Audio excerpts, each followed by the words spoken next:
Welcome back to the Deep Dive. Today we are taking on one of the most remarkable paradoxes in American history. We really are. We're talking about a figure whose entire professional life was just this high-wire act, balancing between, breathtaking scientific genius and utter self-destructive chaos. It's an incredible story. This is a man who charted 1,500 miles of the Antarctic coastline. 1,500 miles. Yeah. He created navigational maps that were so accurate they were still guiding American ships through World War II. Amazing. And his collection of specimens basically founded the Smithsonian Institution. Exactly. And yet, this is the very same man who faced court-martial multiple times. Multiple times. He nearly triggered a catastrophic war between the United States and Great Britain, and he was, widely regarded by his subordinates as an autocratic, almost unbearable commander. So today we are peeling back the layers on Lieutenant, Captain, Commodore, and eventually Rear Admiral Charles Wilkes, who lived from 1798 to 1877. It's a story of a scientific visionary whose immense, lasting achievements were just constantly being undermined by personal conflict, diplomatic disasters, and an almost insatiable appetite for controversy. So our mission today is to really unpack the sources covering Wilkes' extraordinary life and try to reconcile these two opposing forces within him. Yeah, that's the challenge. We'll focus on his command of the U.S. exploring expedition, the famed X, which really launched U.S. scientific exploration onto the global stage. Then we'll turn to his pivotal, and I mean near catastrophic, role in the Civil War Trent Affair. Oh, absolutely. And finally, we'll look at how his complicated legacy continues to resonate today, from the Pacific Northwest all the way down to a massive geological surprise hidden right under the Antarctic ice. And here's the paradox we have to keep centered on as we navigate this deep dive. Wilkes' gravestone, it's in Arlington National Cemetery, and it proudly claims right there in permanent stone, he discovered the Antarctic continent. Right. So we have to ask, how? How did a man who was repeatedly accused of insubordination, of excessive punishment, who routinely ignored naval and international law, how did he manage to become such a uniquely consequential figure in U.S. naval science and exploration? it's a profound study in that contrast between, foundational lasting achievement and these fundamental character flaws. It really is. Okay, let's unpack this monumental life. I think we had to start at the very beginning, setting the stage with his early life and how he developed this very specific expertise that put him in command of one of the most ambitious scientific missions in American history. A mission usually reserved for the most seasoned and politically unblemished line officers. Exactly, not a guy like Wilkes. So Wilkes was born in New York City, 1798, and his family pedigree was pretty notable. Right, he was the great nephew of John Wilkes. The famous radical politician, former Lord Mayor of London, yeah. Mm. But his childhood was quickly marked by a real tragedy. His mother. His mother, Mary Seton Wilkes, died in 1802. Charles was only 3 years old. Wow, that immediately just throws his upbringing into sharp relief. Our sources show he was then raised and home tutored by his aunt, Elizabeth Ann Seton. Right. And this wasn't just, a familial arrangement. This was a crucial intellectual influence. She was a widowed mother of 5, had a strong background in the liberal arts, and, importantly for later, was fluent in French from her own upbringing. And that French connection, it proved to be so much more than just a cultural footnote. It was a professional game changer for Charles. A huge one. He became fluent in the language himself. And this proficiency, it proved incredibly valuable, not just socially, but strategically. How so? Well, it allowed him to engage deeply with the scientific communities in Europe during a long stay there between 1830 and 1831. That's where he acquired critical scientific instruments and a lot of knowledge. And the sources even show this skill set was still relevant later on, right? In the Pacific Northwest in 1841. Precisely. During the North American leg of the Excurians, he was guided through the Puget Sound region by a French-speaking pioneer named Simon Plamondon. So it illustrates how that early education from his aunt, it wasn't just academic curiosity. No, it became a necessary tool for American expansion and exploration. So after his aunt's tutelage, he went on to a more formal education at a boarding school and then Columbia College, which we now know as Columbia University. Yeah. But his life's true trajectory, that was set when he joined the Navy. He entered the U.S. Navy as a midshipman in 1818, and then he was promoted to lieutenant in 1826. But the defining experience, the thing that really set him apart from a typical career officer, was his relentless focus on nautical science. On precision surveying. Exactly. This all culminated in his meticulous work charting Narragansett Bay in 1833. And this is where that meticulous nature, which is really the flip side of his controversial personality, this is where it really shone. This survey work, it wasn't just drawing lines on a map. No, it was about defining precision in a way the young U.S. Navy desperately needed. That charting work required a high degree of technical skill, of mathematical rigor, and it led directly to his next appointment. Which was to lead the Navy's Department of Charts and Instruments. And this small department, which Wilkes effectively established and managed, is perhaps his most enduring legacy outside of the expedition. Because it evolved. It evolved into two critically important national institutions that are still central to naval operations today: the Naval Observatory and the Hydrographic Office. Wilkes was building the fundamental infrastructure of American naval science from the ground up. The significance of that just can't be overstated. And what's fascinating is the technical standard he set. He created the benchmark for physical oceanography that would be maintained and really built upon by the man who became the first superintendent of that office, Matthew Fontaine Maury. Yes, and that connection to Maury is essential for you to understand the weight of Wilkes' early career. Maury later earned the title Father of Oceanography for his work organizing global wind and current data, which completely revolutionized sailing. Yep. The fact that Wilkes laid the intellectual and organizational foundation for Maury's later breakthroughs, it just underscores that before he was the controversial commander, Charles Wilkes was the essential visionary infrastructure builder for American naval science. He gave the Navy the reliable institutional scientific footing it needed. He did. And he wasn't just some technician isolated in a back room either. He was clearly moving in very influential circles. During the 1820s, he was a member of the prestigious Columbian Institute for the Promotion of Arts and Sciences. Right, and we're talking about an elite group here. It included sitting presidents like Andrew Jackson and John Quincy Adams. So this political placement is critical because when the call came for a major national exploration mission, the first truly monumental scientific undertaking the country had ever funded, Wilkes was the man selected. Despite not having the seniority of many other captains, he had the naval rank, the scientific credibility backed by tangible achievements like those Narragansett charts, and, crucially, the political connections to navigate the bureaucracy. Which brings us to the centerpiece of his career, the United States Exploring Expedition, better known as the X, which ran from 1838 to 1842. This was science on a truly grand, almost unimaginable scale for the young United States. The goal was to put America on par with the great exploring nations, like Britain and France. The sheer ambition is just stunning. The authorization for this mammoth undertaking actually came from Congress on May 18, 1836. It was rooted in both national pride and some very practical concern. Very practical. It was about commerce and safety. So what were those mission goals exactly? Because this wasn't just a flag-waving ceremonial trip, was it? Not at all. The goals were specific and instrumental.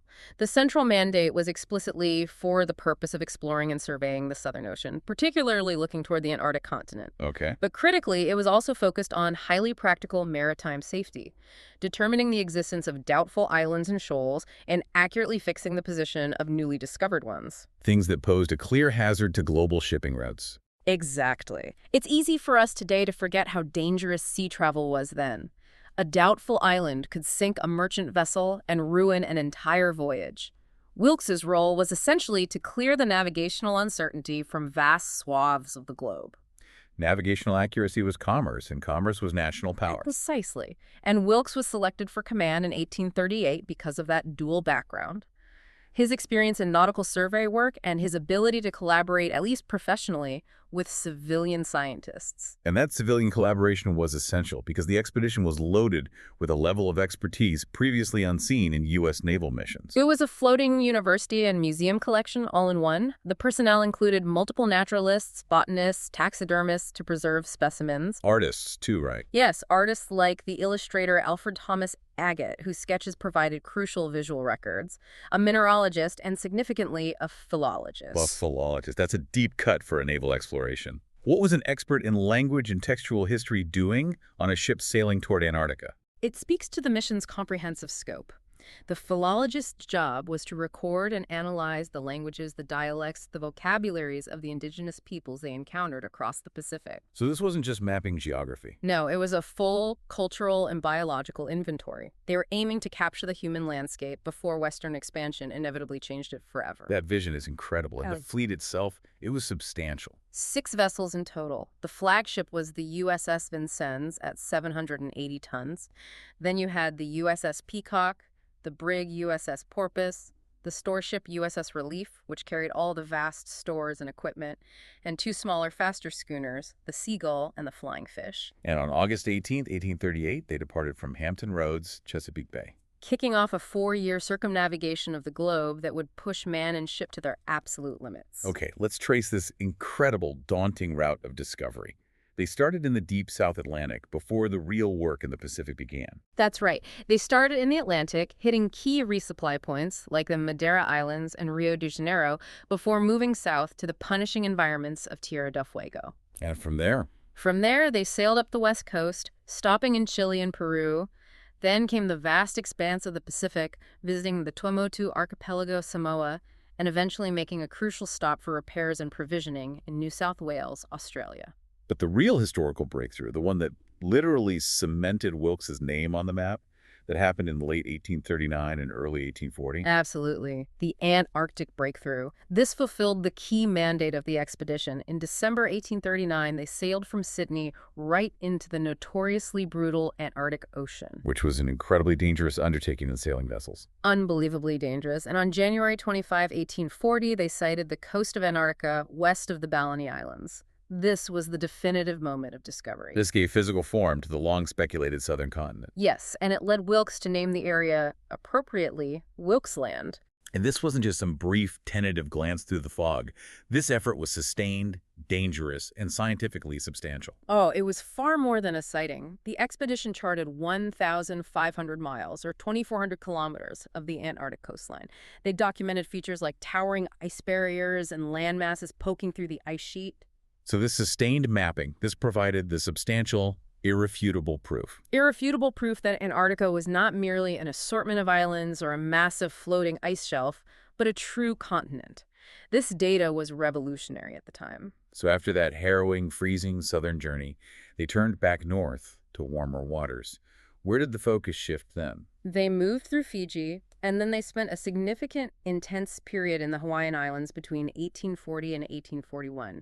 And that stop yielded immediate and practical results for navigation and science in the burgeoning Pacific trade routes. Let's talk about the North American leg, because that often gets overlooked by the dramatic Southern Ocean narrative. But it was crucial for defining American territory. It was strategically vital.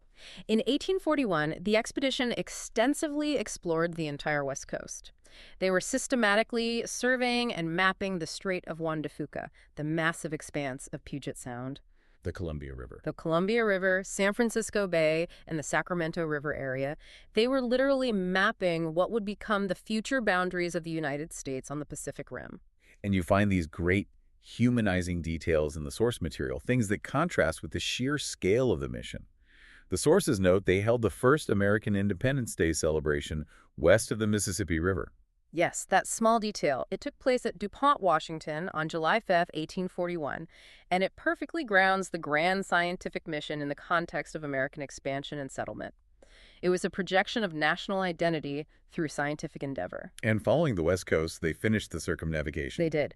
They sailed through the Ellice Islands, which are now Tuvalu, then pushed on to Borneo, Singapore, the Philippines, the volatile Sulu Archipelago, back through Polynesia, around the Cape of Good Hope, and finally reached New York on June 10, 1842. So 4 years later, having successfully circumnavigated the globe, and the sources note this was the last all-sail U.S. naval mission to do so, they had logged an astonishing 87,000 miles. Colossal success, but it came at an immense cost. They lost 2 ships. Right, one of them, the Peacock, on that notorious bar at the mouth of the Columbia River. Exactly, and 28 men perished over the course of the mission. The loss of life and equipment was just part of the price of venturing into the truly unknown. But the lasting dividend was the data. So beyond the Antarctic discovery, what are the biggest scientific achievements that still resonate?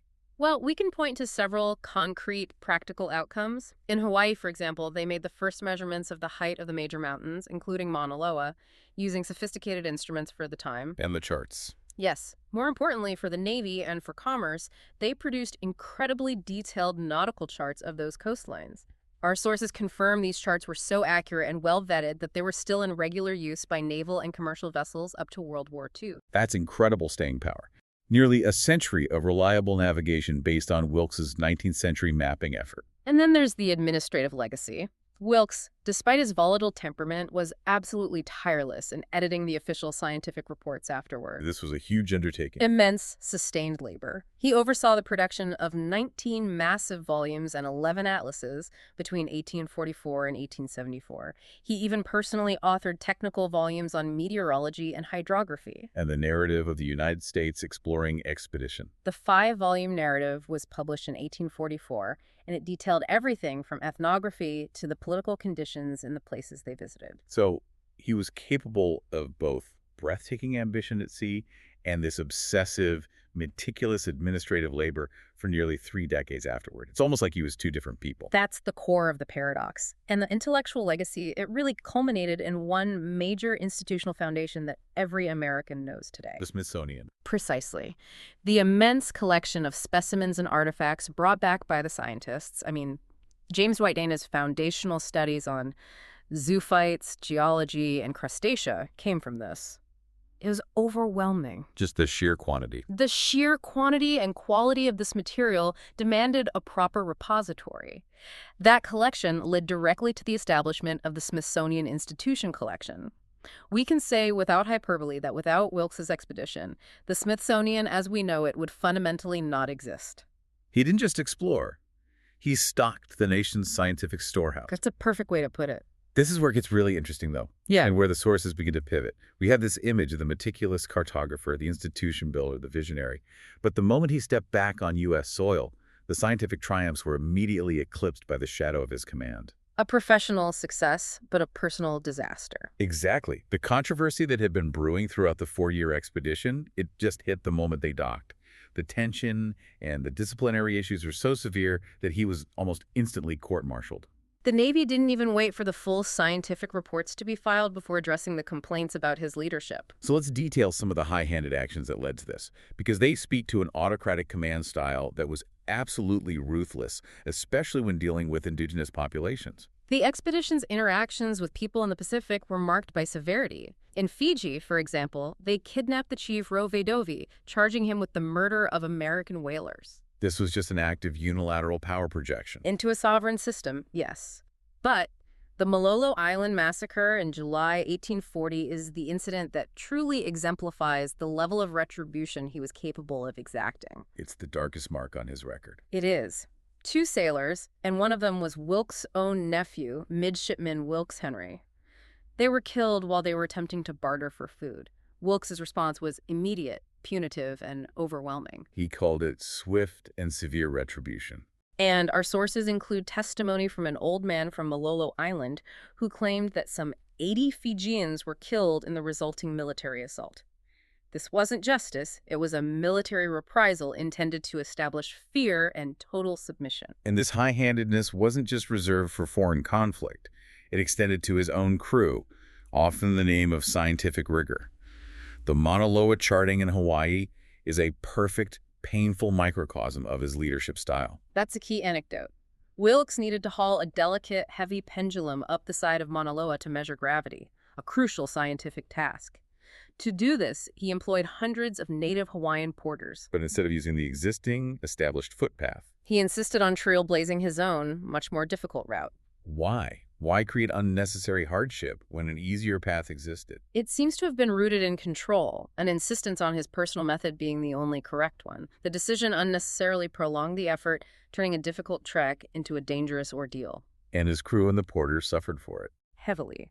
The sources describe men suffering from snow blindness, crippling altitude sickness, and serious foot injuries because their shoes were being destroyed on the razor-sharp lava rock. He was willing to inflict immense, avoidable suffering on others to satisfy his own meticulous, yet imperious command decisions.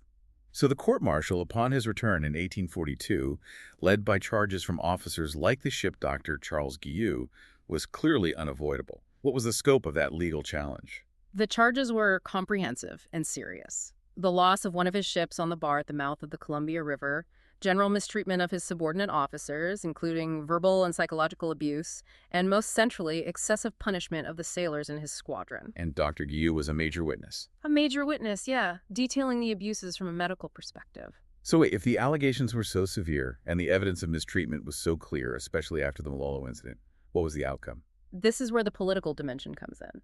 He was acquitted on almost all charges, including the ship loss and the more serious charges of mistreatment of officers. But not everything. No, the Navy did find him guilty of one thing: excessive punishment of men in his squadron. It was a formal, public repudiation of his conduct towards the enlisted men. So he was vindicated on command decisions, but formally reprimanded for being a cruel taskmaster. It sounds like the Navy was struggling to balance the scientific genius with the administrative headache. They absolutely were. He was too successful to fully dismiss. So following the controversy, he spent nearly 2 decades, 1844 to 1861, chiefly engaged in preparing and editing the official reports. It was almost a form of house arrest for the brilliant, difficult officer, sidelined to administrative duties while his intellectual output was monetized by the nation. That's a great way of looking at it. Okay, let's pause on the man and pivot back to his greatest enduring positive achievement, Antarctica. Because despite the courts-martial, the planet still holds his name in highest honor. Absolutely. The vast region of East Antarctica, which he defined, is named Wilkes Land after him. And this naming specifically recognizes his charting of that 2,400 kilometers, that 1,500 miles of coast, which provided the substantial and necessary proof needed to define Antarctica as a continent. Not just scattered icebound islands. And that distinction providing proof is so critical to his legacy. He confirmed a geographical hypothesis. Geographically, Wilkes Land is immense. It extends from Cape Horn to Port Point, covering a sector that reaches 2,600 kilometers toward the South Pole. The estimated glaciated area is 2.6 million square kilometers. It's a huge chunk of the continent. And the granularity of their survey work is still reflected in the names of the smaller regions within Wilkes Land. Correct. We still refer to the Knox Coast, the Bud Coast, the Sabrina Coast, the Benzar Coast, and the Clary Coast, sometimes just known as the Wilkes Coast. And there's a political note here, too. There is. This territory is formally claimed by Australia as part of the Australian Antarctic Territory, but that claim is held in abeyance under the cooperative framework of the Antarctic Treaty System, ensuring it remains focused on peaceful scientific exploration. Now here's where 19th century exploration intersects with mind-boggling modern science. Under the ice that Wilkes charted, modern researchers discovered a geological feature far older than any human history. This is perhaps the most incredible twist in his legacy. In 2006, a team of researchers used sophisticated gravity measurements taken from NASA's GRACE satellites, that's the Gravity Recovery and Climate Experiment, Right. and they discovered something massive hidden beneath the ice sheet, the Wilkes Land crater. Okay, for the listener, can you explain briefly how those satellites can see something hundreds of feet beneath the ice? Sure. The GRACE mission used 2 twin satellites that orbit the Earth, constantly measuring the distance between them with extreme precision. When the leading satellite passes over a region of slightly higher mass, a massive structure buried in the crust, it feels a tiny gravitational tug. Pulling it slightly away from its twin. Exactly. By charting these tiny shifts in gravity, scientists can essentially map the mass distribution on the planet. And this allowed them to see the subtle gravitational signature of this massive 300-mile-wide structure. So they were essentially able to weigh the crust beneath the ice. And this impact structure is how old? Truly ancient. The crater is estimated to be about 300 miles across, and geologists believe it likely formed about 250 million years ago, Whoa. possibly linked to the Permian-Triassic extinction event, the Great Dying. It just shows that the territory Wilkes defined holds secrets far older and on a far more volatile scale than humanity itself. It puts the entire concept of the deep dive into a new context. And besides this continental scale, what else carries his name? Well, we have Wilkes Island, one of the 3 islands at Wake Atoll, named for him in 1923, honoring his charting work in the Pacific. And in Hawaii, the unique plant genus Wilkesia is named in his honor. His scientific and geographical imprint is utterly permanent. So, Wilkes spends the 1840s and 50s immersed in data, charting the world and editing his massive reports. Then the American Civil War erupts, and he is suddenly thrust back into active command. Right back into the fire. And it was almost predictable that if you put a difficult man in a high-stakes diplomatic situation, things would explode. And they did. His rank had risen. He was promoted to commander in 1843 and captain in 1855. When the war began, he was given command of the USS San Jacinto with the mission of hunting down the Confederate commerce destroyer CSS Sumter. A standard, if difficult, mission, which led directly to the near disaster known as the Trent Affair in November 1861. Give us the sequence of events. Wilkes learned that two extremely high-value Confederate commissioners, James Murray Mason, destined for Britain, and John Slidell, destined for France, were sailing to Europe on a British mail packet boat, the RMS Trent. And these men were crucial for the Confederacy's plan to gain European recognition and aid. Absolutely. And this ship, the Trent, was a neutral British vessel. This is where the core legal problem arises. He's on a collision course with international law. Absolutely. The ship was neutral, but Wilkes, operating on his own somewhat faulty interpretation of maritime law, decided to act. He believed that the men, as official agents of a belligerent power, constituted embodied dispatches or contraband that could be seized. From a neutral vessel. So what action did he take? On November 8, 1861, he ordered the San Jacinto to intercept the Trent.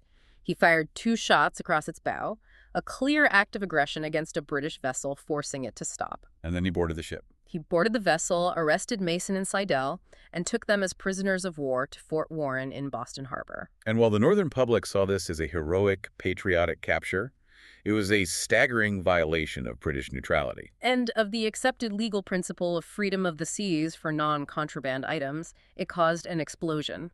Wilkes, whom Bermuda media branded the notorious Wilkes, brought the United States and the United Kingdom perilously close to full-scale war. How close did they actually come to war? What were the stakes? Extremely close. Britain immediately issued an ultimatum demanding the release of the commissioners and a formal apology, and they backed it up with an enormous show of force. They sent troops to Canada. They did. The sources note that Britain dispatched 11,000 troops to Canada ready to fight. Diplomatic relations were frozen, and the threat of immediate British intervention on the side of the Confederacy was real and terrifying. The political contradiction in the U.S. response is fascinating, given Wilkes' history. It is the ultimate paradox.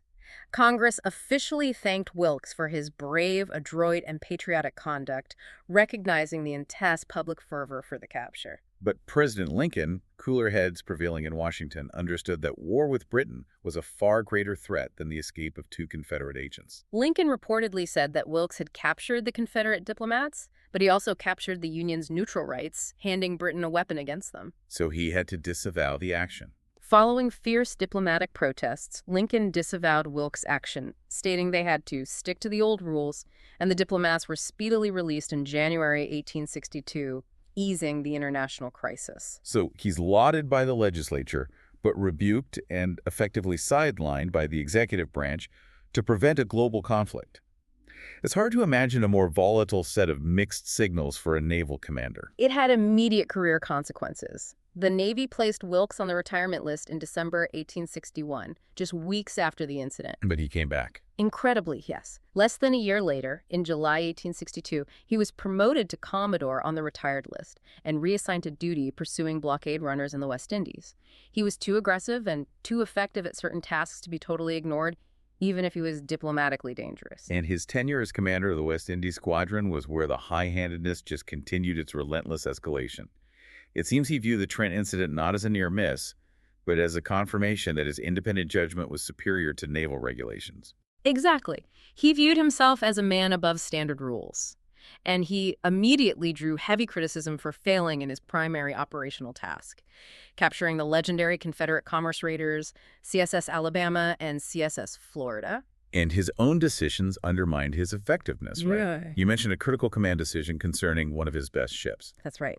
He retained the powerful USS Vanderbilt, a fast, high-quality steamship that was perfectly suited to hunt the raiders for use as his personal flagship. Instead of assigning it to the necessary task force hunting the Alabama. Right. And that decision later became a major point of contention with the Secretary of the Navy, Gideon Welles. And beyond the operational failures, his diplomatic behavior in the Caribbean was atrocious, systematically undermining U.S. relations with neutral powers. The sources are clear. Wilkes continually exacerbated diplomatic relations with every single provincial government in the region: British, Spanish, Dutch, French, Danish, and Mexican.